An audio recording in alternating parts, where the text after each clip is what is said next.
mate. The feedback actually from the first show was fantastic. We thank you very, very much for the many, many emails that we've received. Research from a survey that we've done, an internal survey through all of Harcourts.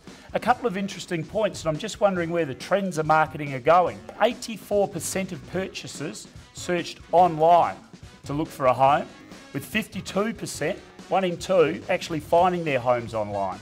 What does that tell us, Vinny? Where is marketing going? People tell us that they've firstly found the property online, because we asked them where they found the property. The advertiser obviously is still very much a point of finding as well, property. But I would suggest the internet's just going to grow and grow in its need. Signboards? Signboards extraordinarily Good example of people are serious about selling their property, and if someone's outside the property at the street, they don't necessarily know what it looks like inside, so that's also very important. And there's some technology straight from Greg Toyama, where there's a little code that is going to start appearing on our signboards over the next 3 or 4 months, where you can actually take a photo of it, Rocky, go straight through to a website, and while you're standing in front of the property, all of this information onto your mobile phone. So that's where we're heading, boys. Awesome. It is absolutely going through the roof. Bring it on.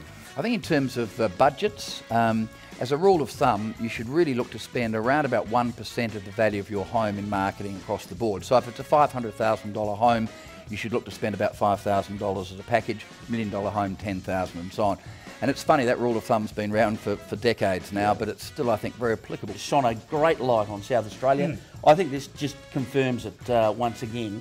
We are number 2 in the rankings, and obviously the rankings take into account employment, population growth, the various demographics, investment, all of those sorts of things, and it's fantastic that we've come in at number 2, and it really is a vote and number 1 on the mainland. And number 1 on the mainland. There you go. Number 1. Yes, see, the lateral thinking of Brocky over there. Number 1 on the mainland. So, no, it is certainly positive, and I guess that gives a certain flavour to the property dealings going on in this state at the moment. And the confidence from buyers. Absolutely. It's just fantastic. Okay, well look, obviously when you're buying and selling land, there is stamp duty involved.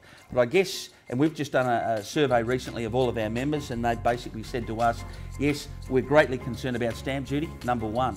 And there are some states around Australia that have actually abolished stamp duty. So ours is one of the higher around Australia. Certainly, certainly is. State-based. It's a state-based system. Land tax. And then obviously then you've got land tax. So if you own land, you actually have to pay tax on that. It's probably the only tax whereby you're required to make payments without realising any gain. Ladies and gentlemen, you've been watching Open House.